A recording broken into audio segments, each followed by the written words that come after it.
안녕하세요. 사연에 빠지다의 DJ 민영입니다. 오늘 사연자는 아무리 자식에게 잘해봐야 나이 들면 뒷방 늙은이 되는 건 시간 문제구나. 이런 사실을 뼈저리게 느꼈다는데요. 과연 어떤 사연인지 들어보겠습니다. 오늘도 두 가지 사연 준비되어 있는데요. 끝까지 들어주실 거죠? 그럼 오늘의 사연 바로 시작해 볼게요. 구독과 좋아요 잊지 말고 꾹 눌러주세요. 안녕하세요. 저는 40대 여자입니다. 저는 못 모르는 20대에 결혼해서 지금까지 매일 시댁 눈치만 보면서 살다가 제 생각이나 의견이라고는 내본 적 없이 있는 듯 없는 듯 조용하게 살았습니다. 그럴 만도 한 게 남편 위로 형이랑 누나가 있는데 3남매 중 저희 신랑이 막내예요. 특히나 남편이 형이랑 10살 차이가 나고 누나랑은 8살 차이가 나다 보니 시댁 식구들이 남편을 어린애 취급합니다. 제가 제 입으로 이런 이야기하기 싫지만 시댁에서 막내 며느리인 저는 시댁에 있는 강아지보다도 서열이 낮아요. 제가 이런 이야기를 하면 남편은 아니라고 왜 그런 이야기를 하느냐고 하지만 제가 체감상 느끼는 시댁에서의 분위기는 그렇습니다. 남편과 마찬가지로 저도 친정에서 막내예요. 그런데도 시댁은 우리 집하고는 분위기 자체가 다릅니다. 저는 어릴 때부터 막내라서 오빠와 언니의 사랑을 듬뿍 받고 자랐어요. 부모님도 저라면 끔찍해 하셨고요. 그런데 시댁은 달랐습니다. 항상 남편을 어린애 취급하는 건 물론이었고 집안에 큰일이 있을 때마다 남편의 의견은 아예 들어주지 않았어요. 결혼 초기부터 그랬습니다. 결혼하고 얼마 되지 않아 남편 생일이라 제가 시댁 식구들을 모두 초대하려고 했어요. 시부모님이 지방에 계시다 보니 결혼하고 나서 한 번도 저희 신혼집에 와보지 못하셨으니까요. 아무래도 궁금하실 것 같았거든요. 그런데 남편이 하는 말이 신기하더라고요. 자기 마음은 아는데 원래 우리 집은 생일 안 챙겨. 형이랑 누나 바쁠 때는 부모님 생일도 안 챙겼는데 내 생일을 챙기겠어? 저는 남편이 하는 말이 이해가 되지 않았습니다. 그래서 그게 무슨 소리냐고 되물었어요. 형제라고 해봐야 셋인데 왜 생일을 안 챙기냐고요. 거기다가 아무리 바빠도 어떻게 부모님 생신을 안 챙길 수 있냐고 저도 모르게 따져 물었습니다. 어릴 때는 우리 집도 챙기긴 챙겼었는데 형이랑 누나가 결혼하고 나서는 다들 바쁘다고 1년에 명절 2번만 챙기자고 했어. 시댁도 처음부터 이랬던 건 아니랍니다. 예전에는 다들 서울에 살지 않았어도 자주 모이기도 했었다는데 아주버님이 결혼하고 시누이까지 결혼하고 나선 집안 분위기가 달라졌대요. 1년에 2번? 아무리 바빠도 가족끼리 어떻게 그러고 살아? 어머님이랑 아버님은 안 서운해하셔? 저는 아무리 이해해보려고 해도 이해가 되지 않았습니다. 외국에 나가 있는 것도 아니고 고작 서울하고 충청도인데 바쁘다는 핑계로 자식들이 부모를 1년에 딱 2번만 보러 간다는 게 이상했어요. 나도 형이랑 누나한테 좋게 말해봤지. 근데 워낙 형이랑 누나랑 나이 차이가 나다 보니까 씨알도 안 먹혀. 그래서 부모님 댁 가고 싶으면 그냥 나만 혼자 내려갔다 오기도 했어. 연애할 때야 당연히 몰랐지만 결혼하고 보니 아주버님과 시누이가 집안일에 소홀하시더라고요. 저도 이유는 자세하게 모르지만 아주버님이랑 시누이가 결혼 전 장사하겠다고 둘이 서울에 올라와 식당을 차렸었는데 그게 잘 안 됐는지 사이가 틀어졌다고 하더라고요. 그러다가 두 분 다 결혼하고 각자 배우자가 생기고 나서는 서로 돈 문제까지 엉켜서 사이가 더 안 좋아졌다고 했습니다. 몇 년을 아예 안 만나다시피 하시다가 몇 년 전부터 시아버지의 호통에 명절에만 잠깐 만난다고 했어요. 그랬구나. 아버님, 어머님 두 분 다 연세가 있으셔서 앞으로 병원 갈 일도 많고 챙겨드려야 할 것도 점점 많아질 텐데. 그럼 우리가 잘 챙겨드리자. 에이, 괜찮아. 형이랑 누나도 나 몰라라 하는데 당신까지 고생시킬 수 없지. 내가 알아서 할게. 남편은 저에게 미안해서 본인이 알아서 하겠다고 했지만 저는 그렇게 생각하지 않았습니다. 며느리도 자식인데 제가 도울 수 있는 일은 도와야 한다고 생각했어요. 남들이 들으면 요즘 무슨 그런 며느리가 있냐고 하실 수도 있지만 저는 그게 옳다고 생각했어요. 친정에서도 제가 막내라 부모님 연세가 많으세요. 친정 부모님이 퇴직하시고 지방으로 귀농하셨었는데 몇 년 만에 다시 서울로 올라오셨어요. 젊어서도 안 하던 농사일을 하려니 여기저기 아프기 시작해서 병원 갈 일이 자주 생겼는데 지방에 있으니 큰 병원에 다니려면 서울에 자주 올라와야 하더라고요. 한 번은 그런 적도 있었습니다. 친정어머니께서 열감기가 나서 약을 먹고 잠들었는데 새벽에 열이 40도까지 올라서 경기까지 하신 거예요.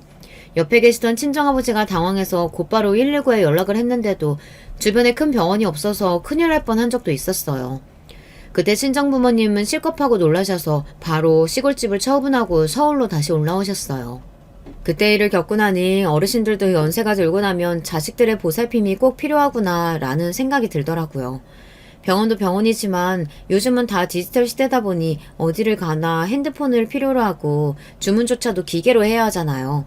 자식이 아니면 누가 어르신들을 도와주겠어요. 아주버님이나 시누이도 나이가 많으니 저와 남편이 하는 게 맞는다고 생각했어요. 남편의 부모님이면 제 부모님이나 마찬가지니 말로만 하지 말고 알아서 잘 챙겨드려야지 마음먹었습니다. 그런데 시댁 분위기는 제가 생각한 것보다 더 심각했어요. 남편 말이 농담인 줄 알았는데 정말로 명절이 아니면 식구들끼리 연락도 잘 안 하더라고요. 남편은 그렇지 않아요. 가족들과 자주 어울리고 부모님도 자주 만나러 가고 싶어서 아주버님과 시누이 사이를 풀어보려고 했는데 잘 안 된다고 하더라고요. 나이도 어리고 막내다 보니 남편이 아주버님이나 시누이에게 이야기를 해도 둘 다 듣지도 않을 뿐더러 시부모님도 자식들 사이가 돈 때문에 안 좋아지게 된 꼴을 보기 싫다고 와서 싸울 바에야 차라리 오지 말라고 하시나 보더라고요. 그랬으니 동생 생일 같은 건 당연히 관심이 없었죠. 저는 아무리 그래도 결혼하고 처음 맞이하는 남편 생일인데 이대로 넘어가기 아쉬워서 제가 따로 시누이에게 먼저 연락을 드렸습니다. 남편 생일 겸 집들이를 하려고 하는데 시간이 언제쯤 괜찮으신가 해서요. 그런데 시누이의 반응이 놀라웠습니다. 올케는 젊어서 그런가? 사는 게 마냥 신이 나는가 봐. 근데 어쩌지? 난 아니야. 이 나이까지 먹고 살겠다고 바등바등 아주 생일이고 뭐고 그런 거 챙길 여유 없어. 저는 집안에 새로 들어온 일원으로서 가족들과 가깝게 지내보려고 노력한 건데 뭔가 굉장히 잘못한 기분이 들었습니다. 그냥 가족들끼리 모여서 밥이나 한 끼 먹으려고 하는 거니까 아무 부담 갖지 마시고 편하게 놀러 오세요. 저는 한 번 더 용기를 가지고 시누이에게 이야기했습니다. 그런데 시누이는 오히려 그런 제가 답답하다는 듯 한숨을 몰아쉬었어요. 올케는 눈치도 참 없네. 나랑 오빠랑 사이 안 좋다는 얘기 못 들었어? 우리 동생 생일이라고 기분 좋게 마주 앉아서 밥 먹을 사이 아니니까 다시는 이런 일 가지고 연락하지 마. 시누이는 쓸데없는 일로 연락하지 말라고 단호하게 말했습니다. 저로서는 나름 용기 내서 한 이야기인데 바로 면박을 받아버리니 자존감이 확 무너져 버렸어요.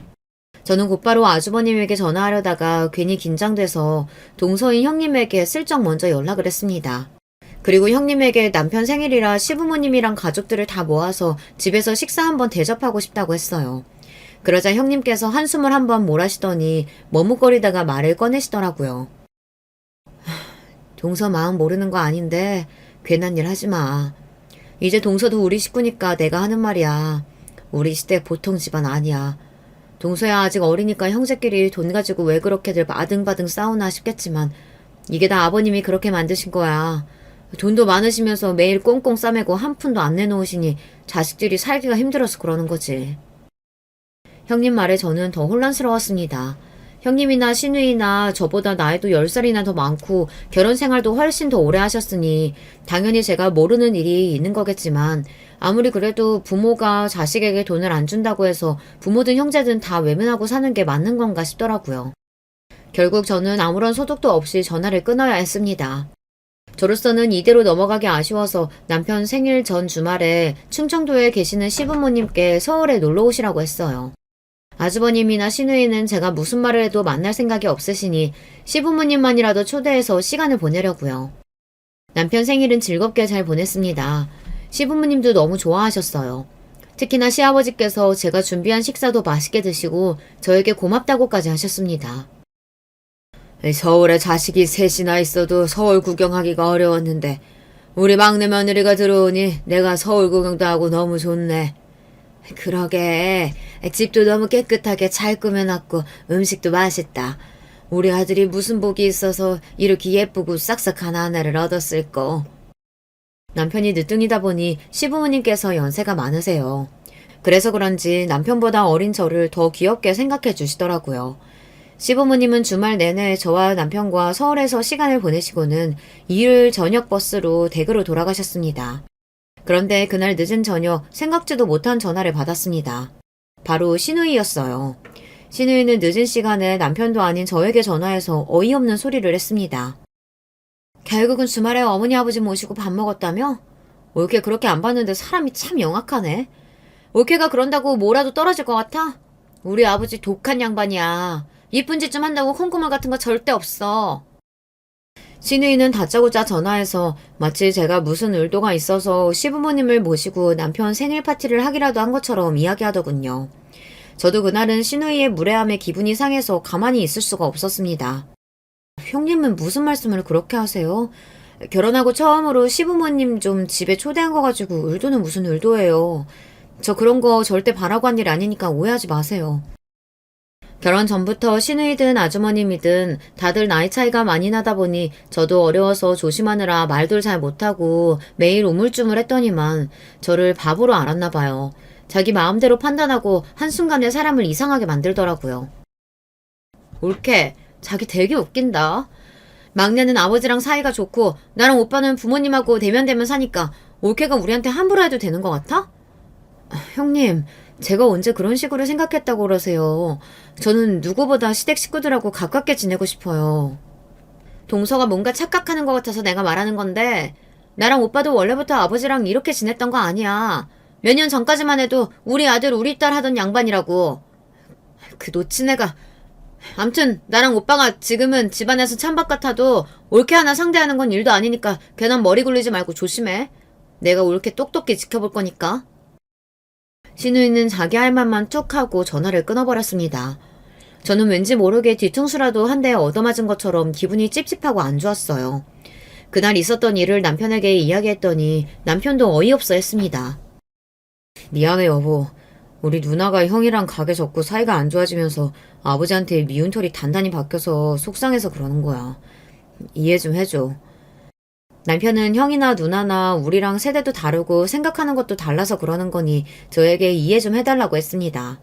저도 몰랐는데 알고 보니 남편이 시누이와는 연락도 자주 하고 가끔 따로 보기도 하는 것 같더라고요.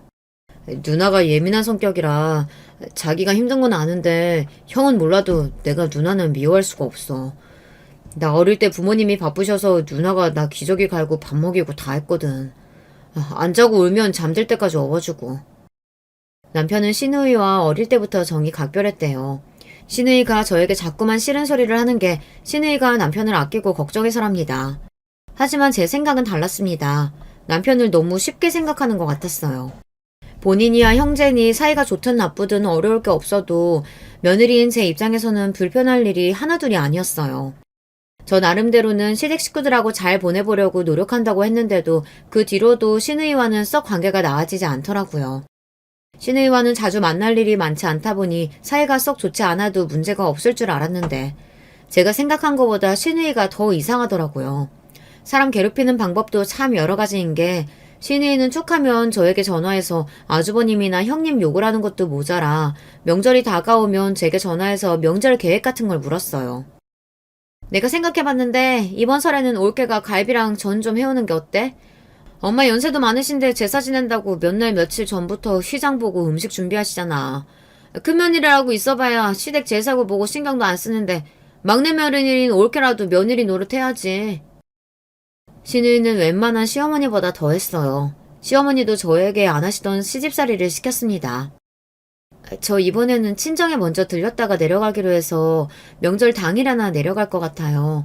어머님 힘드시다고 하시면 제가 갈비랑 저는 따로 주문해서 가지고 갈게요. 제가 누구한테 싫은 소리 같은 건 못하는 사람이지만 그래도 제 할 말은 합니다. 슈니가 정말로 시어머니를 걱정해서 같이 일찍 가서 음식 준비하자고 했으면 저도 아마 그렇게 했을 거예요. 그런데 명색이 딸인 시누이 본인은 아무것도 안 하면서 저에게 큰며느리인 형님 욕까지 흘리고 만만한 저에게 다 덤탱이 씌우려고 하는 속이 뻔히 보이는 짓을 하니 맞장구도 쳐주고 싶지 않더라고요. 올케, 우리 집 제사 지내는 거 몰라? 조상님들 드시는 제사상에 누가 불순하게 사온 음식을 올리니? 시누이는 갑자기 버럭 소리를 질렀습니다. 저희 친정도 제사 지내는데요. 몇 년 전부터 어머니가 너무 힘드시다고 따로 다 주문해서 하세요. 근데 집에서 기름 냄새 풍기면서 힘들게 하는 것보다 훨씬 더 저렴하고 맛있더라고요.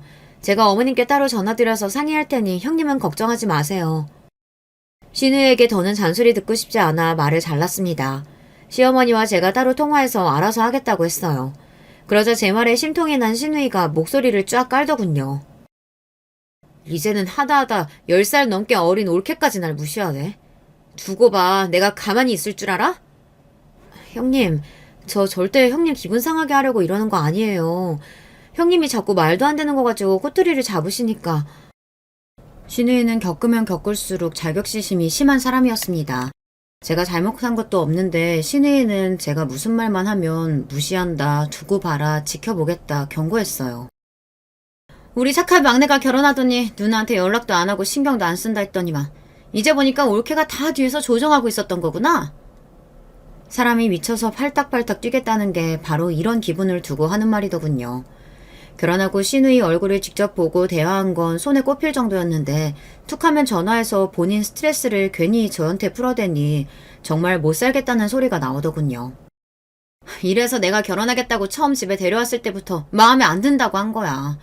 자고로 여자가 조신하게 입이 무거워야 하는데 어른들이 말하면 한마디도 안 주고 꼬박꼬박 말대꾸를 하니 아휴, 우리 엄마는 어쩜 이렇게 며느리 복이 하나도 없을까.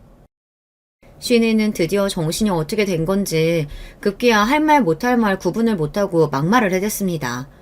결혼하겠다고 제가 시댁에 인사 왔을 때부터 제가 마음에 안 들었대요. 형님 그만 좀 하세요.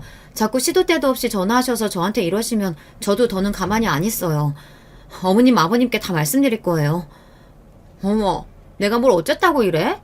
올케 사람 이상하게 만든다. 올케 진짜 못 쓰겠구나.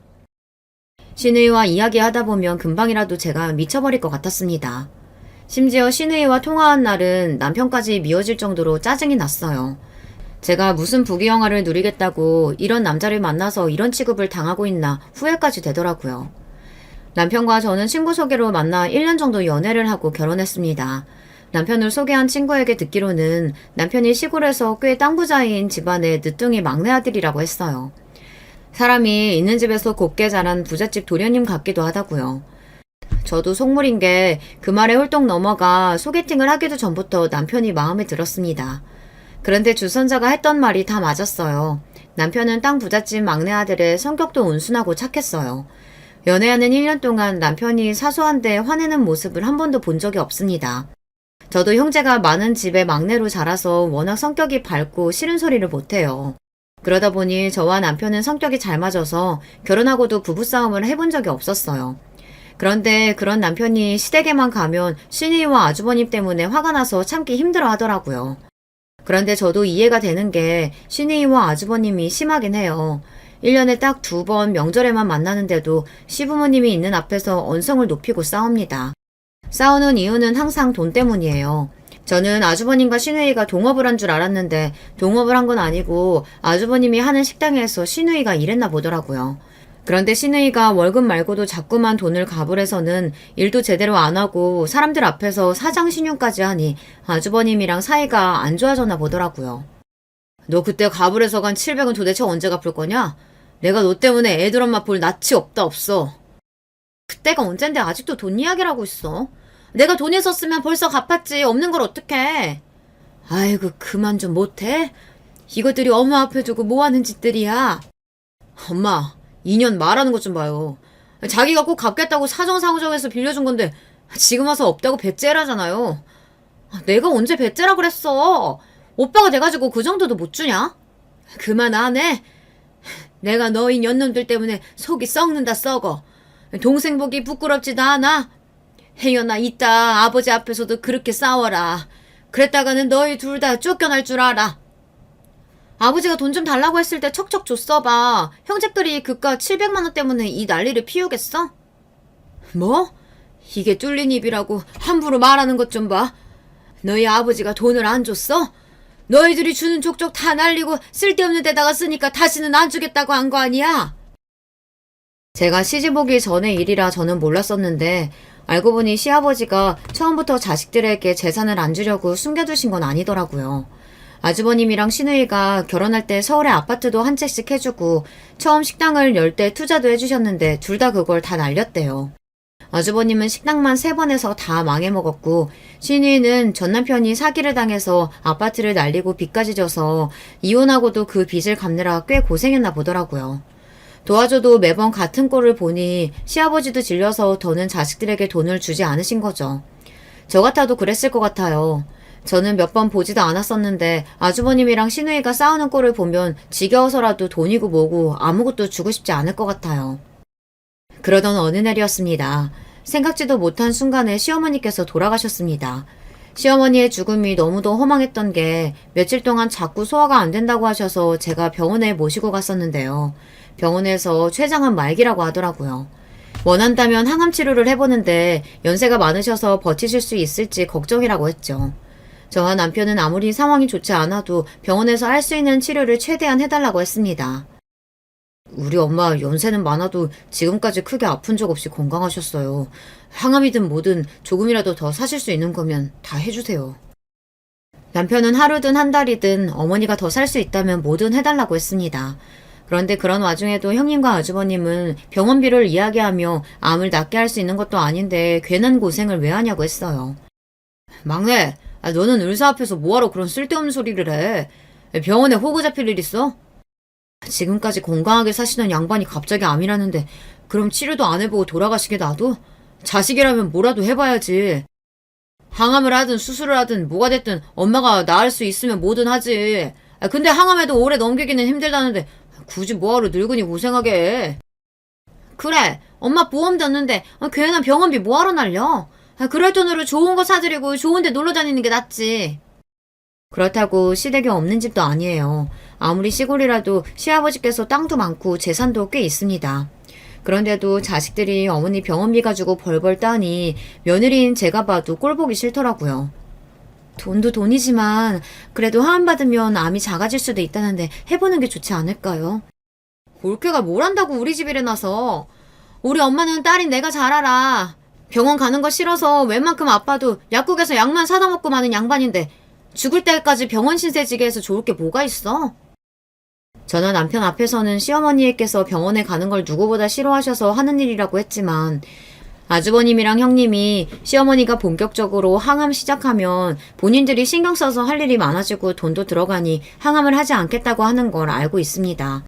저나 남편이 백날 이야기해봐야 들어주지 않을 게 뻔하니 저와 남편은 더 이야기하지 않았어요. 원래 시댁에서 저와 남편의 의견은 씨알도 먹히지 않으니까요. 아주버님과 형님은 의사에게 진통제나 처방해달라고 했습니다. 정말 가소로웠어요. 제 앞에서는 시어머니를 챙기라고 효녀인 척 그렇게 하더니만 어머니께서 말도 잘 못하시고 힘들어하시는데도 눈 하나 깜짝 안 하고 더는 치료를 안 하겠다고 하더라고요. 저는 서울에 올라오고 나서도 마음이 좋지 않아 아무래도 안 되겠다 싶었습니다. 그래서 남편에게 말했어요. 우리가 서울로 모시고 와서 항암 받게 해드리자고요. 남편도 내내 마음에 걸렸는지 그렇게 하자고 했습니다. 그런데 항암 날짜를 일주일 남기고 시어머니께서 돌아가셨어요. 그때의 충격은 말로 다 표현할 수가 없습니다. 언제나 저에게 다정하고 자상했던 시어머니께서 암 판정을 받은 지 한 달도 채 되지 않아 돌아가신 거예요. 저와 남편은 이 모든 상황이 믿기지 않았어요. 그리고 너무도 후회됐습니다. 병원에서 항암 이야기가 나왔을 때 어떻게든 서울로 모시고 올라와 바로 항암이라도 받게 해드렸어야 했는데 그 중요한 시기를 놓쳐서 이렇게 빨리 가버리신 것 같았어요. 시어머니의 갑작스러운 죽음에 자식들도 많이 놀라고 비통해했지만 가장 충격을 받으신 건 시아버지였어요. 시아버지께서 자식들에겐 엄하셔도 시어머니와 관계가 돈독하셨거든요. 밭에서 일하든 산책을 하든 항상 두 분이 함께 셨고 주말 저녁이면 두 분이 항상 맛있는 음식을 만들어서 막걸리를 드시다 잠들고는 하신다는 이야기를 많이 들었거든요. 시어머니 장례식이 끝나고 시아버지는 한동안 집 밖으로 나오지를 않으셨어요. 자식들도 없는 동네에서 혼자 어떻게 지내실지 걱정돼서 저와 남편이 주말마다 자주 내려가 보았지만 시아버지는 좀처럼 나아지지 않으셨습니다. 식사하시라고 해도 반도 못 드시고 수저를 내려놓으셨어요. 말도 거의 하지 않으셨고요. 이러다가 정말 병이라도 나실 것 같아 저와 남편은 어떻게 하면 좋을지 고민했어요. 그러던 중 생각지도 못한 일이 벌어졌습니다. 시아버지께서 땅을 팔아 자식들에게 나눠주시겠다고 하셨어요. 그리고 서울로 거처를 옮기겠다고 하셨죠. 저와 남편이 서울로 올라오시는 게 어떤 애냐고 물었을 땐 절대 이 집을 안 떠나겠다고 하시더니 어떤 심경의 변화로 땅까지 팔고 서울로 올라오시겠다고 하신 건지 저와 남편은 의아했습니다. 분명 앞으로 무슨 일이 있어도 자식들에게 한 푼도 물려주지 않겠다고 하셨는데 무슨 일인가 싶었죠. 그런데 알고 보니 시아버지께서 갑자기 달라지신 게 아주버님과 시누이가 다녀간 이후라고 하더라고요. 아주버님이랑 시누이도 시아버지가 걱정되긴 했는지 둘이 같이 와서 시아버지 밥도 사드리고 하룻밤도 자고 갔나 보더라고요. 그러던 어느 날이었습니다. 서울에 시아버지께서 다니시는 한방병원이 있어서 한 달에 한 번씩 서울에 올라오세요. 그럴 때면 저나 남편이 터미널로 모시러 갑니다. 며칠 뒤면 병원에 오시는 날이라 몇 시 버스를 타고 오시려나 궁금해서 제가 시아버지께 연락을 드렸었는데요. 전화를 안 받으시더라고요. 처음엔 또 어디 놀러 가시면서 핸드폰을 안 가져갔나 보다 했는데 저녁 시간이 지날 때까지 연락이 없으시더라고요. 저는 걱정이 돼서 다시 한번 전화를 드렸습니다. 그런데 저녁 8시가 넘어갔는데도 전화를 안 받으시더라고요. 아무래도 이상하다 싶어 시아버지 댁 CCTV를 확인했습니다. 시아버지께서 그 큰 집에 혼자 사시다 보니 걱정돼서 남편이 설치를 했거든요. 그런데 놀랍게도 집안 어디에도 시아버지의 모습이 보이질 않았습니다. 저녁 6시면 무슨 일이 있어도 집에 들어와 식사하시는 분인데 도대체 무슨 일인가 싶었죠. 그런데 CCTV 영상에 이상한 게 찍혔습니다. 마당 한편에 누가 누워있는 게 보이더군요. 화면을 확대해 확인해보니 바닥에 누워있는 사람은 다름 아닌 시아버지였습니다. 저는 너무 놀라서 곧바로 시아버지 댁 근처의 파출소에 연락해서 도움을 청하고 그 길로 남편과 시아버지 댁으로 내려가던 길이었어요. 그런데 시댁으로 내려가던 중 파출소에서 연락이 왔습니다. 시아버지께서 응급실로 가던 중 다행히 정신을 차리셔서 현재 병원에 도착해 계시다고요. 보호자분은 언제 도착하시냐 그래서 곧 도착한다고 이야기를 할 참이었죠. 그런데 그때였어요. 옆에 계시던 시아버지께서 경찰관의 전화를 빼서 받았습니다. 나 지금 당장 김 원장네 병원으로 옮길 거니까 너희들이 나 좀 서울로 데려가라. 시아버지는 다짜고짜 서울에 다니는 한방병원으로 데려가 달라고 하셨어요. 저희는 갑자기 쓰러지셨으니 병원에서 이것저것 검사를 해봐야 한다고 했지만 시아버지는 무조건 가겠다고 하셨습니다. 저와 남편이 검사부터 하고 가자고 했지만 시아버지는 완강했습니다. 내 병은 내가 잘 알아. 김 원장네 병원 가면 알아서 해줄 거야. 잔말 말고 그 병원에 데려다줘. 시아버지의 고집을 누가 이기겠어요. 저와 남편은 시아버지 말씀대로 시아버지를 모시고 서울의 한병병원으로 향했습니다. 시아버지께서 진작 원장님과 따로 통화하셨는지 병원에 도착하자마자 바로 입원 준비를 해두셨더라고요. 시아버지 입원 수속을 마치고 나서야 정신이 나서 그제야 아주버님과 시누이에게도 연락했습니다. 그런데 두 분 다 누가 형제 아니랄까봐 반응이 아주 똑같더군요. 아니 재수씨, 서울까지 올라가는 동안은 뭘 하다가 이제 와서 전화를 해요. 그리고 연세도 많은 양반이 갑자기 쓰러졌다는데 제대로 검사도 안 하고 무작정 서울로 모시고 오면 돼요? 그러게. 노친네 병원에 갑자기 입원하면 누구더러 돌보라고 대책도 없이 병원부터 입원시켰대. 시아버지께서 입원하신 한방병원이 아주버님 댁에서 가까워요. 그래서 그런지 아주버님과 형님 본인들에게 귀찮은 일이 생길까봐 그러는지 짜증부터 냈습니다. 아주머님도 아버님 성격 아시잖아요. 무작정 서울로 가자고 하는데 저희가 어떻게 말려요. 시누이도 마찬가지였습니다. 본인들은 일주일에 한 번도 시아버지께 안부 전화도 잘 안 해서 쓰러지신 것도 모르고 있었으면서 오히려 저에게 연락을 빨리 안 했다고 짜증을 내더라고요. 아버지는 갑자기 왜 쓰러지신 거라는데 병원에선 뭐래? 아버지께서 우리 걱정할까봐 말을 안 하셨는데 얼마 전부터 자꾸 손이 떨리고 머리도 어지럽고 앉았다 일어날 때 다리에 힘도 잘 안 들어가셔서 병원에서 검사하셨대요. 그런데 병원에서 뇌졸중 증상이 있다고 했다나 봐요. 당시에는 심각하지 않아서 약만 받아왔는데 오늘 오전에 밭 좀 보러 나가시다 갑자기 어지러워서 바닥에 주저앉았는데 그대로 쓰러지셨다고 하더라고요. 그랬습니다. 시아버지는 몇 달 전부터 몸에 이상을 느끼고 서울에 올라왔을 때 검사를 받으시긴 했나 봐요. 약만 먹으면 증상이 좋아질 줄 알았는데 연세도 있으시고 혼자 지내시며 식사도 잘 안 하시고 약주만 드시니 건강이 악화되나 보더라고요. 뭐? 뇌졸중? 어머, 우리 아버지 어떡해? 올케는 매일 아버지 모시고 병원 다니면서 그렇게 생색을 내더니 우리 아버지 아픈 것도 몰랐던 거야? 또 시작이었습니다.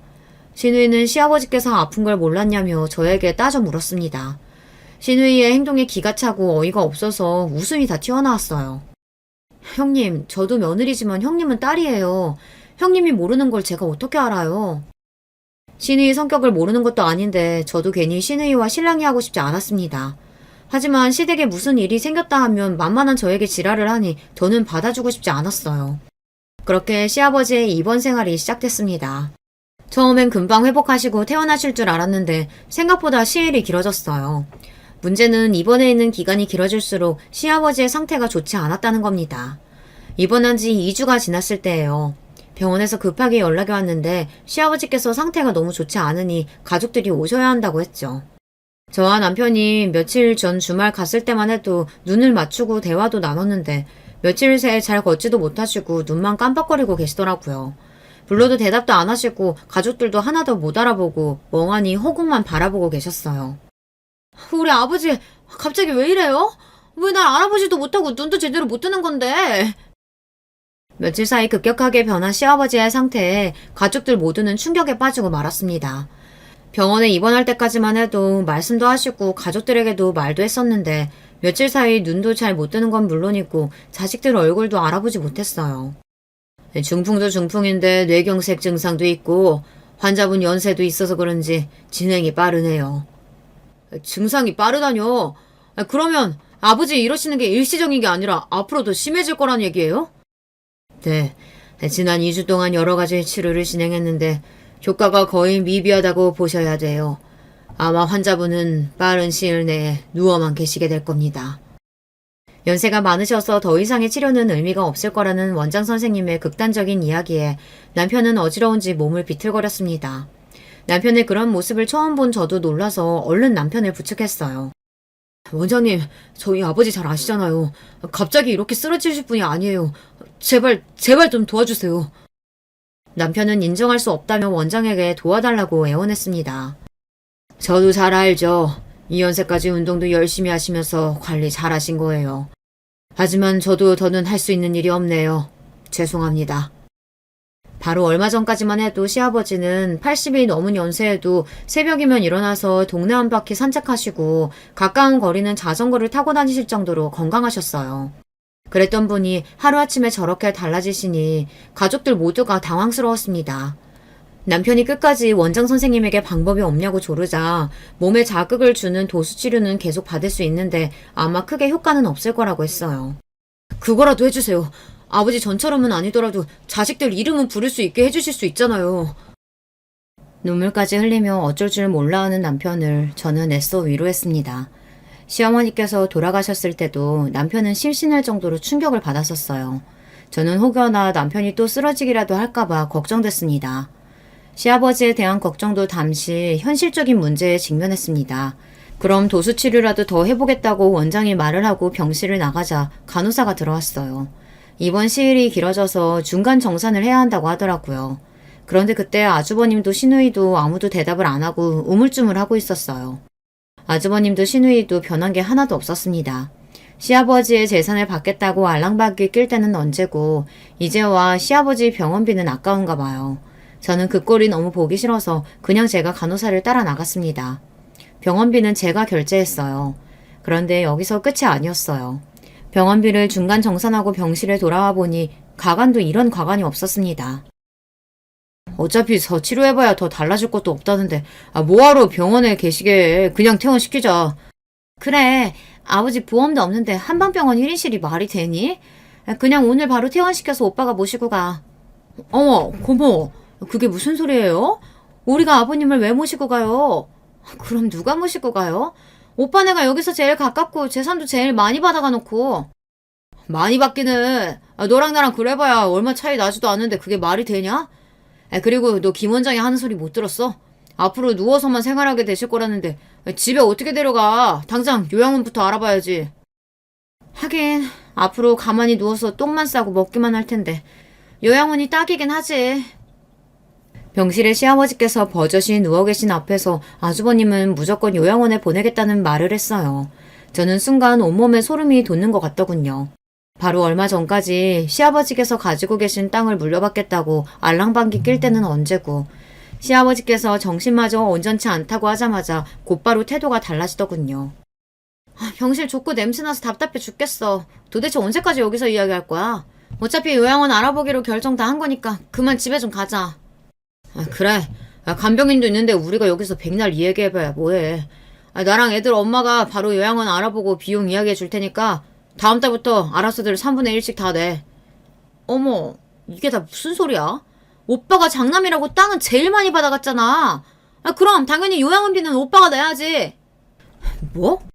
너 드디어 정신이 나갔냐? 땅은 나만 받았어? 재산은 딸도 공평하게 받아야 한다고 야금야금 뺏어간 게 누군데? 웬일로 마음이 맞나 싶었더니만 아주버님과 시누이는 금세 원래대로 돌아왔습니다. 병실은 금세 아수라장이 됐어요. 요양원 이야기가 나오자마자 곧바로 또 돈 이야기가 나오고 아주버님과 시누이는 싸우기 시작했어요. 형 누나 그만 좀 해. 아버지 다 듣고 계시는데 이러고 싶어요?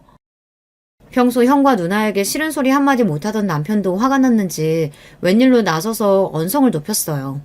하지만 세상에서 제일 만만한 남편의 말이 자기들밖에 모르는 형제들에게 들릴 리 없었죠. 이 자식이 어디서 누나랑 형 이야기하는데 끼어들여. 그렇게 아버지 걱정되면 네가 요양원비 다 내던지 아버지를 모시던지 하면 되잖아. 아주버님과 시누이가 하는 행동에 질릴 대로 질린 저는 두 사람 다 사람 같아 보이지 않았어요. 사람이 너무 화가 나니 생각할 틈도 없이 말부터 버럭 튀어나오더군요. 그만 좀 하세요. 멀쩡한 자식이 셋이나 있는데 요양원은 무슨 요양원이에요? 알겠어요. 제가 모실게요. 저 이대로 아버님 보낼 수 없어요. 저도 왜 그랬는지 모르겠습니다.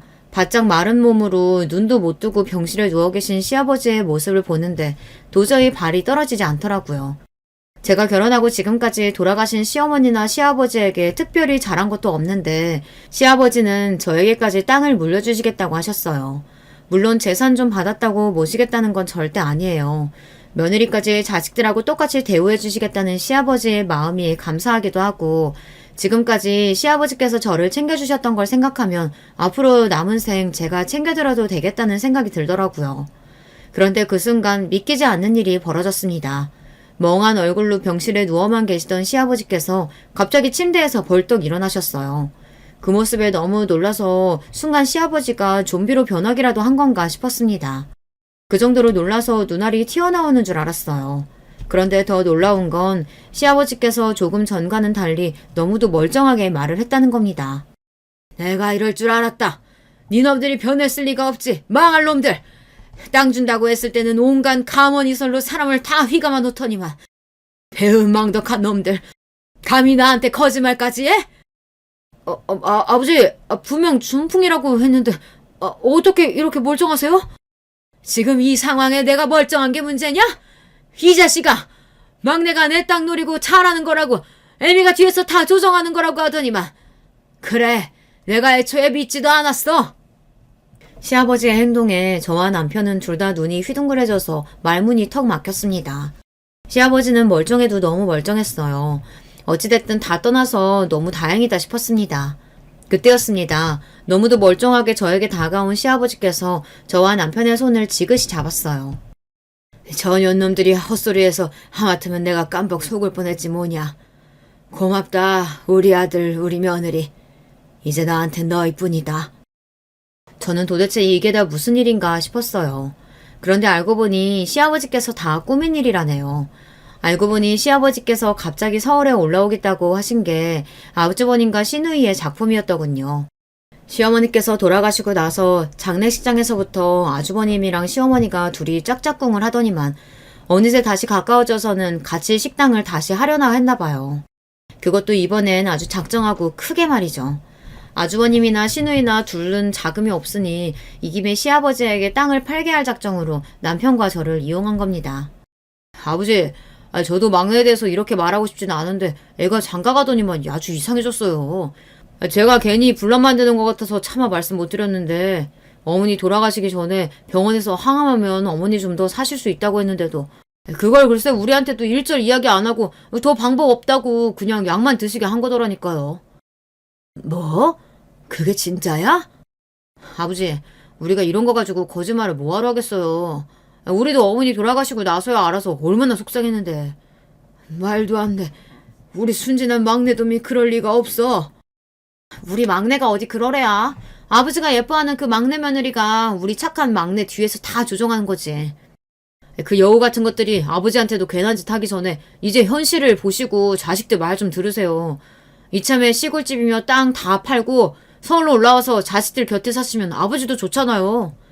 그래요. 자식들이 다 서울 사는데 아버지 연세에 어떻게 혼자 살아. 제가 우리 집 근처에 좋은 집으로 알아볼 테니까 걱정하지 말고 서울 올라오세요. 시누이와 아주버님은 본인들이 한 짓을 저에게 덤탱이 씌운 것도 모자라서 시아버지의 재산까지 노리고 서울로 모셔오겠다고 한 겁니다. 다시 생각해도 사람 같지 않아요. 남도 아니고 가족을 상대로 어떻게 저럴 수가 있을까요? 시아버지도 자식이 둘이나 작당하고 말을 하니 그때까지는 당신이 정말 저를 잘못 본 건가 싶으셨답니다. 그래서 계획을 세우신 거예요.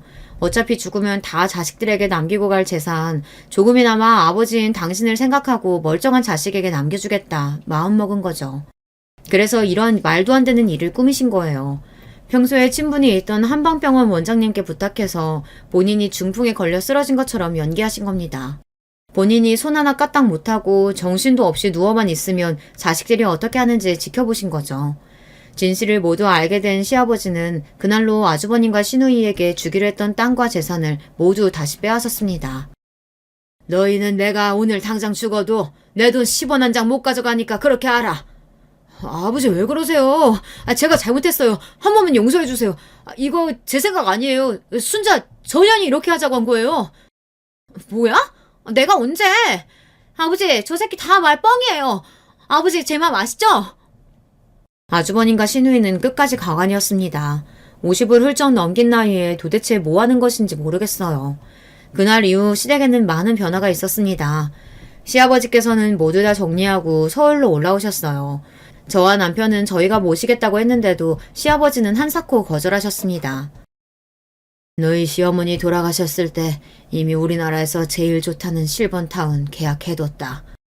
내가 돈 있는데 뭐하러 며느리 눈치 보며 사니? 시아버지는 끝까지 대단하신 분이었어요.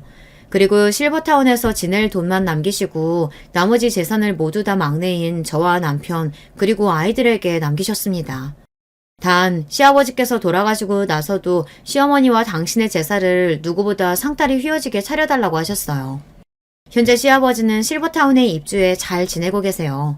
저와 남편은 시아버지께 물려받은 재산으로 근처에 건물을 올렸습니다. 사람이 참 오래 살고 볼 일이에요. 제가 서울에 건물이 생길 줄 어떻게 알았겠어요. 물론 아주버님과 시누이는 아직도 포기를 못하고 매일같이 실버타운에 드나든다네요. 조금이라도 좋으니 시아버지께 재산을 달라고요. 시아버지는 아예 실버타운 근처에는 오지도 말라며 자꾸 귀찮게 하면 지금 사는 집까지 뺏겠다고 엄포를 놓으셨대요. 물론 저나 남편에게도 연락이 와요. 어느 날은 미안하다, 용서해달라, 아버님께 잘 이야기해서 재산 좀 나눠달라. 그럴 때면 마음 약한 남편은 마음이 흔들립니다. 자기가 받은 재산이라도 형과 누나에게 나눠줘야 하는 거 아니냐고요. 하지만 그러다 또 어떤 날에는 전화를 받자마자 소리를 지르기도 합니다. 본인 아버지 재산이니 당장 내놓으라고요. 네가 뭔데 나도 못 받는 재산을 네가 받아! 아버지 모시고 사는 것도 아니면서 양심이 있는 거야? 아무 때나 전화해서 저에게 막말을 퍼붓는 시누이가 남편도 이제는 질리는지 제 핸드폰을 뺏어받아 남편이 대신 시누이에게 소리를 질러줍니다.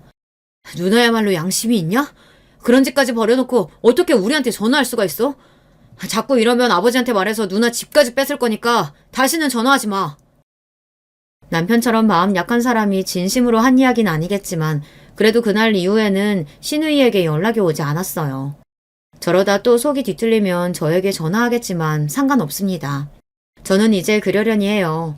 정신 나간 사람들과 더 이야기해봐야 뭐 하겠어요. 저는 저대로 잘 먹고 잘 살면 그만이죠. 저는 끝까지 제 재산 지키면서 행복하게 살 거예요. 끝까지 제 이야기 들어주셔서 감사합니다. 여러분의 가정에는 항상 행복한 일만 있으시길 바랄게요.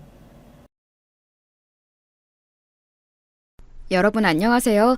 저는 현재 충정도에서 행복하게 사는 40대 후반 여자입니다. 요즘 날씨가 매우 덥죠. 친정 부모님이 시골에서 과수원을 크게 하고 있는데 일을 도우러 가면 더워서 땀이 계속 나오더라고요. 그래도 맛있는 과일을 보면 그렇게 뿌듯할 수가 없답니다. 저는 한동안 서울에서 살다가 얼마 전에 시골로 내려왔어요. 풍경을 보기만 해도 자연 속에 있다는 그 느낌 자체가 얼마나 좋은지 몰라요. 어렸을 때 시골에서 자라서 저는 도시보다 시골이 훨씬 더 좋답니다. 사실 우리 가족이 시골에서 살게 된 계기는 다 저 때문이에요. 원래는 아빠는 서울에서 일하던 회사원이었어요. 제 위로는 2살 차이 언니가 있고 제가 크게 아프기 전까지는 다 같이 서울에서 살았다고 하더라고요. 저는 너무 어릴 때가 잘 기억이 나지 않습니다. 제 인생의 오랜 기억은 거의 병원에서 있었던 기억들이에요. 엄마, 나 집에 가고 싶어. 병원 싫어. 아픈 것도 싫어. 나 집에 갈래. 언니랑 아빠도 보고 싶어. 응? 나 수술하는 것도 싫고 그냥 언니랑 피자 먹으러 가고 싶어. 나 집에 갈래. 보내줘. 수영아, 엄마도 우리 수영이 데리고 집으로 가고 싶어. 그런데 수영이 내일 수술하잖아. 그거 끝나고 회복하면 엄마랑 같이 집에 가서 언니랑 아빠 보는 거야. 알겠지? 어렸을 때 저는 심장 쪽에 질환이 크게 있었다고 합니다. 태어날 때는 멀쩡했는데 6살 때쯤 갑자기 크게 아프기 시작했대요. 아직 학교도 들어가기 전이었던 어린 시절인데 수술도 여러 번 했다고 하더라고요. 아주 다행히 수술은 성공적으로 마무리되었는데 그 뒤로도 저는 조금만 무리하면 쓰러지거나 몸이 아플 때가 많았어요. 그래서 부모님은 항상 제 걱정을 하셨습니다. 수영이 병원비 때문에 받은 대출이 너무 많아. 이걸 언제 다 갚지? 우리 지금 사는 이 집도 팔아야 할 것 같아. 당장 먹고 사는 게 문제야. 애들도 2명이라 들어가는 돈이 많잖아. 여보, 우리 그럼 시골로 내려가는 거 어때? 수영이 건강 문제만 봐도 도시보다 시골이 훨씬 좋잖아. 공기 좋은 곳에서 살면 수영이한테도 좋고 어머니 돌아가시면서 집이 비워져서 거기로 가도 되니까 돈도 아낄 수 있어. 무사히 수술이 끝난 것은 다행이었지만 제 병은 우리 집에 어마어마한 빚을 가져왔습니다. 워낙 큰 수술이라 수술비도 비쌌고 입원도 오래 했기 때문에 아빠가 혼자 벌어오는 돈으로는 서울에서 사는 것이 힘들었다고 해요. 마침 그때가 시골에 살던 할머니가 돌아가셔서 집이 비워진 상태였습니다. 제 건강을 위해서라도 그리고 현실적인 경제적 문제를 봐서라도 우리 가족은 시골로 가는 게 옳은 선택이었죠.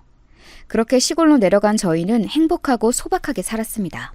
부모님은 작게 밭에서 농사하고 과수원도 하셨어요. 수영아, 집에 가자.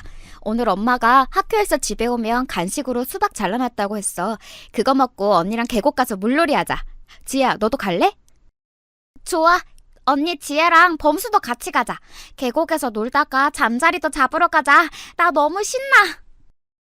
시골에서 사는 삶은 아주 즐거웠어요. 언니랑 친구들이랑 학교 끝나고 같이 놀러 다니던 기억이 제 인생에서 가장 행복했던 기억이랍니다. 시골에서 사니까 제 건강도 아주 좋아져서 나중에는 무리하지 않으면 정상적인 사람처럼 살 수 있을 정도였죠. 아무튼 그렇게 시골에서 고등학교까지 졸업한 저는 부모님을 따라 과수원 일을 같이 하고 있었습니다. 우리 수영이는 언제 결혼하려고? 언니는 결혼하니까 확실히 인생이 달라진 것 같아. 너도 좋은 남자 만나서 결혼하면 좋겠어. 그런데 아무리 주위를 둘러봐도 내 동생이 너무 아까워서 소개해줄 사람이 없다. 때가 되면 하겠지. 근데 언니, 나는 결혼 생각이 없어. 내 몸 하나 건사하기도 이렇게 힘든데 어떻게 결혼해? 결혼하면 시댁 식구들도 챙겨야 하잖아. 또 아이를 과연 내가 낳을 수 있을까? 요즘은 의학 기술이 워낙 발달해서 괜찮지 않을까? 수영이 너 그래도 우리가 시골로 와서 건강도 많이 좋아졌잖아. 결혼해서도 시골에서 살면 되겠네. 언니, 누가 요즘 마누라 따라서 처가에서 사냐? 웃겨 진짜. 아유, 됐어. 나는 결혼 안 할래. 몸도 아픈데 이런 나랑 누가 결혼하겠어? 그냥 내가 부모님 모시고 평생 살게. 언니는 똑똑해서 서울로 대학을 가서 거기서 형부를 만나 결혼했어요. 다정하고 성실한 형부를 부모님도 많이 좋아했습니다. 문제는 바로 저였어요. 몸이 아무리 좋아졌다고 해도 그건 어디까지나 제 기준이었습니다.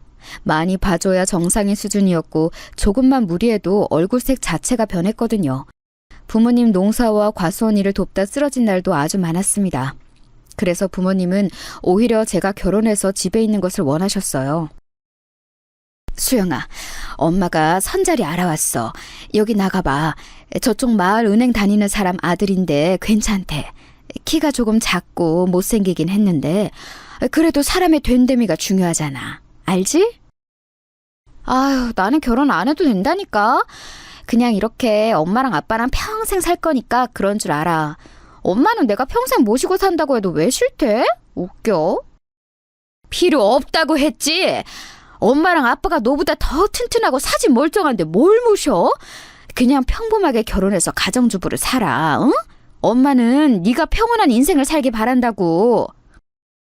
부모님은 계속해서 선자리를 들고 오셨는데 저는 결혼하고 싶은 마음이 들지 않았습니다. 그래서 그렇게 몇 년을 거절하고 혼자 살았는데 그런 제가 결혼까지 하게 된 사건이 발생했습니다. 언니를 보러 서울에 갔다가 길을 잃었는데 어떤 남자 한 명이 제가 터미널까지 갈 수 있게 도와주었어요. 아, 여기로 가세요? 이 지역이 마침 우리 엄마 고향이라 저도 알거든요. 이렇게 보니 반갑네요.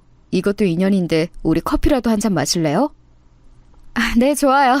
이 지역이 작아서 아는 사람도 별로 없는데 진짜 신기하네요. 아, 제 이름은 박수영이에요. 성함이 어떻게 되세요? 저는 지금 부모님 일을 돕고 있어요. 저는 김민석입니다. 서울에 있는 회사에서 사무직으로 일하고 있어요. 만나서 반갑습니다. 알고 봤더니 그 남자의 어머니 고향이 제가 살던 동네였어요. 그렇게 마주 앉아 얘기하는데 시간 가는 줄 모르겠더라고요. 평생 결혼하지 않을 거라고 떠벌리고 다녔던 저는 결국 이 남자와 사랑에 빠져 결혼까지 단번에 하게 되었습니다. 엄마는 수영이 네가 결혼한다니까 너무 행복해. 원래 이렇게 결혼 안 한다고 하는 애들이 먼저 간다니까. 우리 두 딸이 드디어 다 결혼하다니 이제 죽어도 여한이 없어. 그리고 시골에 사는 분들은 아시겠지만 원래 시골은 동네가 좁아서 모두가 다 아는 사이잖아요. 시어머니와 우리 엄마도 건너 아는 사이였어요. 그래서 결혼도 차근차근 양가 반대 없이 진행되었습니다. 그렇게 저는 제가 평생 행복하고 평화롭게 살 줄 알았어요. 그런데 막상 결혼하니 완전히 반대였습니다. 남편은 삼형제 중 장남이었고 2명의 동생들은 이미 결혼한 상태였어요. 처음에는 남편이 겉모습도 멀쩡하고 직업도 사무직이라 안정적인데 왜 결혼하지 않았는지 의문이었습니다. 그런데 결혼하고 나니 그 이유를 알게 되었어요. 여보, 우리 부모님께 전화했어? 내가 안부 인사는 꼭 했으면 좋겠다고 했잖아. 결혼했으니까 사람의 도리는 해야지. 며느리가 먼저 전화하면 얼마나 시부모님이 좋아하시겠어. 안 그래? 그 이유는 바로 남편은 아주 지독한 효자였습니다. 결혼 전에도 부모님을 많이 챙기는 것은 알고 있었는데 이 정도일 줄은 몰랐어요. 남편은 안부 전화를 할 거면 본인이 하던가 꼭 저를 시키더라고요. 아, 네, 어머님. 아, 그러셨구나. 네. 아, 맞아요. 우리 친정엄마도 그 소리 하더라고요. 어쩔 수 없는 현상 같아요. 아, 네. 그럼 이번 주 주말에 남편하고 같이 찾아뵐게요. 네. 문제는 시어머니 전화를 한 번 하면 무조건 최소 1시간은 넘어갔다는 사실이에요. 전화를 끊으려고 하며 자꾸 다른 소리를 하셨습니다. 그러니 한 번 전화하면 저는 전화기를 붙들고 있어야 했어요. 제가 아무리 전업주부여도 집안일이 할 게 많은데 이런 식으로 시간을 뺏기니 곤란했습니다. 딱히 저에게 시집살이 하는 것은 없었는데 이런 점이 저를 힘들게 했어요. 이것도 뭐 참으라면 참을 수가 있었는데 문제는 동서들이었습니다. 저는 언니가 있어서 여자들과 지내는 게 오히려 남자들하고 지내는 것보다 훨씬 편했거든요. 그래서 내심 동서가 2명이나 있으니 며느리들끼리 잘 지내고 싶은 마음이 있었어요. 그런데 동서들은 이미 둘이 너무 친한 사이라 제가 끼어들기 힘들었습니다. 형님, 우리 시댁은 제사가 1년에 10번이에요. 원래 15번이었는데 저랑 동서랑 얘기해서 줄인 거니까 저희한테 고마워하셔야 해요. 아, 그리고 명절이나 제사 때는 전날에 미리 와서 음식 준비하는 게 이 집안 규칙이니까 미리 알고 계세요? 음식을 우리가 준비하는 거예요? 요즘은 다 사다 먹는다고 하던데 그렇구나. 제가 시골에서 올라와서 잘 모르니까 많이 알려주세요. 서울은 아주 어릴 때만 살았거든요. 시골 출신이라는 말은 저희도 들었어요. 저랑 작은 형님은 서울 토박이라 큰 형님이 참 신기해요. 시골에도 햄버거랑 피자 팔아요? 저는 살면서 서울을 벗어난 적이 없거든요. 시골에서는 진짜 주식이 감자랑 고구마예요? 우리 나중에 아이들 데리고 형님네 집으로 가도 되는 거죠? 애들 농촌 체험학습 어디로 갈까 했는데 형님네 집으로 가면 딱 좋겠네요. 아, 네, 오세요. 마침 우리 집이 농사도 짓고 과수원도 해서 아이들 오면 놀 거 많을 거예요. 언제든지 환영이에요. 동서들은 둘 다 서울 토박이었는데 은근히 저를 시골 출신이라고 무시하는 모습도 있었어요. 느낌상 우리 친정이 되게 가난하다고 생각하는 것 같더라고요. 그러는 본인들도 그렇게 여유롭게 사는 편은 아니었어요. 아무튼 결혼 생활이 제가 생각한 것과는 매우 달랐습니다. 그래도 친언니도 서울에 거주하니 그나마 다행이었어요. 문제는 여기서 또 발생했습니다. 당신 또 처형집에 갔다 왔어? 일주일에 도대체 몇 번을 가는 거야?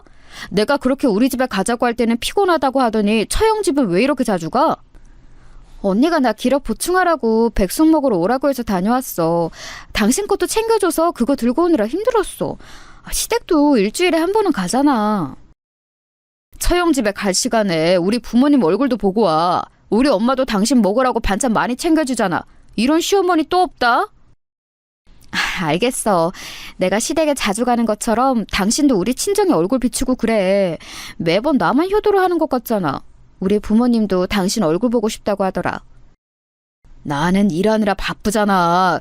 그리고 나도 당연히 처가 가고 싶지. 그런데 현실적으로 거리도 멀고 가려면 시간을 내야 하니까 그런 거잖아. 당신은 왜 매번 내가 우리 집 얘기를 꺼내면 그렇게 친정 얘기를 해? 사람 답답하게. 답답한 게 아니라... 됐다. 아니야, 내가 말을 잘못했네. 싸우지 말자. 다음에 내가 시댁에 가서 얼굴 비추고 올게. 연락도 서로 자주 하는 걸로 하자. 남편은 제가 언니네 집에 다녀오면 자꾸 시댁에도 방문하라고 했어요. 결혼한 며느리인 사연자분들은 제 마음을 이해하실 거예요. 제가 친언니 집에 가는 거랑 시댁에 혼자 가는 거랑 이게 어떻게 같을 수가 있나요? 그런데 남편과 시댁이나 친정 얘기를 시작하면 결론은 싸움으로 가는 대화가 아주 많았어요. 그러다 보니 자연스럽게 싸우기 싫어서 그냥 넘어가게 되더라고요. 이러다 사건이 하나 발생하게 되었습니다. 시부모님은 딱히 저를 못살게 군다거나 대놓고 싫은 소리를 하는 분들은 아니라고 했잖아요. 그런데 명절이나 제사는 꼭 챙기는 분들이었어요. 그래서 그런 행사가 있으면 미리 가서 음식을 해야 했습니다. 문제는 제가 몸이 건강한 편이 아니라 종일 음식을 하면 너무 힘들었어요. 여보, 나 진통제를 먹어야 할 것 같아. 지금 머리가 핑핑 돈다. 내가 조금 무리하면 이러더라고. 아무래도 아까 부엌에서 환기가 잘 안 되는데 계속 요리하느라 신경 써서 그런가 봐. 그래? 알겠어. 자, 여기. 우리 집이 명절이랑 제사를 유독 중요하게 여겨서 그래. 당신이 이해해줘. 그래도 이렇게 끝나면 우리 먹을 음식도 챙기고 좋잖아. 그렇지? 워낙 준비해야 하는 음식의 종류가 많아서 나중에는 명절이나 제사가 다가오면 일주일 전부터 머리가 아프기 시작했어요. 한 달에 한 번은 꼭 모여야 해서 편두통을 달고 살았습니다. 그래도 저는 결혼했으니 며느리 도리로 군말 없이 참여했어요. 그런데 어느 날 부모님이 과수원 일이 갑자기 잘 되면서 일손이 부족하다고 연락이 왔습니다. 그래서 남편에게 같이 일을 도우러 가자고 했더니 뭐라고 했는지 아세요? 거기까지 언제 내려가? 내가 일이 바쁜 거 알잖아. 나도 당연히 돕고 싶어. 그런데 내가 내려가서 일 돕고 올라오면 나는 언제 쉬어? 뭐? 당신 말 진짜 섭섭하게 한다. 나는 힘들어도 당신의 집안 명절이나 제사 때 빠지지 않고 참여하는데 당신은 이렇게 단칼에 거절해? 우리 부모님이 언제 매달 내려오라고 했어? 이번만 부탁한 건데 왜 그렇게 말해? 나는 밖에서 일하느라 바쁘잖아. 내가 당신하고 같아? 내가 가기 싫다고 한 거 아니잖아. 당연히 나도 가고는 싶어. 그런데 지금 겨우 주말에만 쉬는데 그 주말을 이용해서 다녀오자고 하니까 현실적으로 힘들다는 거지. 그럼 나 데려다주고 당신은 올라가. 그러면 되겠네. 우리 부모님한테는 급한 일이 있다고 내가 말할게. 그럼 됐지? 제가 시댁에 하는 것처럼 남편도 친정의 도리를 다하길 바랬어요. 그런데 남편은 일이 바쁘다며 우리 친정 일에는 진심으로 돕지 않았습니다. 너무 속상했지만 언니에게 말했더니 남자들이 원래 그렇다고 저보고 참으라고 하더라고요. 그래서 혼자 친정에 가서 일을 도왔는데 너무 다행인 것은 친정 부모님께서 하던 과수원이 크게 성공했다는 거였습니다. 아니 엄마, 이게 다 뭐야? 우리 이렇게 주문이 많이 들어와? 세상에, 나 살면서 우리 과수원이 이렇게 장사 잘 되는 거 이번이 처음인 것 같은데? 맞지? 맞아. 우리가 이번에 복숭아가 대박인 거 있지? 너희 아빠랑 나랑 고심해서 복숭아를 키웠더니 이게 그렇게 맛있어. 너도 올라갈 때 몇 박스 가져가. 가서 시댁이랑 주변에 드려. 실제로 과수원이 장사가 잘 되기 시작하면서 일하는 사람도 많이 늘어났어요. 얼마나 다행인지 몰랐습니다. 이 얘기를 시부모님 앞에서 했더니 시어머니가 크게 관심을 보이더라고요. 그래? 과수원이 잘 되면 진짜 돈을 많이 번다고 하던데 다행이구나. 사돈께서 열심히 일하시더니 이렇게 성공하셨네. 이제 우리 새아가가 임신만 하면 얼마나 좋으실까? 그러니까요. 안 그래도 남편하고 같이 노력 중인데 도저히 우리 부부에게 아기가 찾아오질 않아요. 병원에서는 제가 몸이 약해서 그런 거라고 하던데 남편하고 요즘 시험관을 통해 가질까 생각하고 있어요. 시험관으로 가지면 몸이 더 약해지지 않을까? 몸에 무리가 가지 않도록 조심해라. 그나저나 세아가 이건 아들한테 비밀로 하고 들어주렴. 조심스러운데 돈을 좀 빌려줄 수 있겠니? 둘째 내가 이사 간다고 하던데 조금 보태준다고 말했거든. 그런데 지금 당장 돈이 없어. 어느 정도가 필요하세요? 저도 제가 일하는 건 아니라 친정 부모님께 따로 말씀을 드려야 해서요. 너무 많은 돈은 조금 곤란할 것 같아요. 많이는 아니고 딱 이사에 필요한 만큼이면 되는데 어떻게 안 되겠니? 일단 아들한텐 비밀로 해다오. 부모가 돈이 없어서 며느리에게 빌린다는 것을 알면 속이 어떻겠니? 시부모님은 우리 친정 부모님의 과수원이 잘 된다는 소식을 듣자 돈을 조금씩 빌려가기 시작했습니다. 처음에는 그렇게 크지 않은 돈이었어요. 그런데 점점 날이 갈수록 빌리는 돈이 많아졌고 심지어 갚는 기한도 늘어나게 되었습니다. 그래서 너무 고민이야. 자꾸 남편한테 비밀로 하라고 하면서 돈을 빌려가더라고. 엄마한테 슬쩍 말하니까 엄마는 신경 쓰지 말래. 어떻게 신경을 안 써? 돈을 갚는 것도 적은 것 같더라. 괜히 시댁에 밉보여서 좋을 게 없으니까 그런 것 같아. 일단 너한테 또 빌려달라는 말하면 이제 둘러대. 이래서 잘 사는 거 너무 티내면 안 좋다고 하는 건가 보다.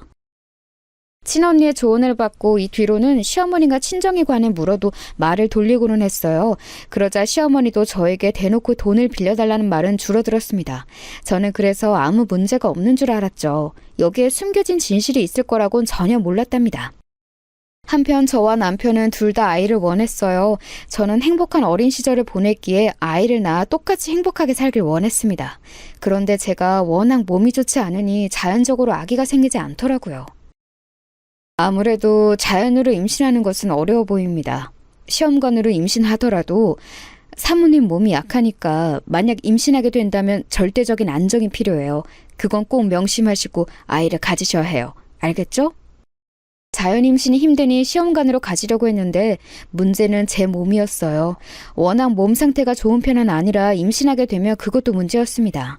하지만 그만큼 아이에 대한 갈망이 매우 컸기 때문에 우리 부부는 시험관 시술을 결정했어요. 엄마, 아이가 왜 안 생기는 걸까? 나는 시험관도 한 번에 될 줄 알았어. 도대체 이게 몇 번째야? 나 너무 속상해. 남들은 원하지 않아도 생기는 게 악이라고 하던데 나는 왜 이러는 거야? 수영아, 너무 속상하게 생각하지 마. 다 사람은 자기의 때가 있는 거야. 너무 아기에 대해 생각하면 오히려 안 생겨. 마음을 편하게 먹어야 아기도 찾아오는 거야. 그러니 걱정하지 마. 몇 번의 시도를 했는데도 아이는 쉽게 생기지 않았어요. 속상한 마음에 친정엄마에게 하소연도 얼마나 했는지 모릅니다.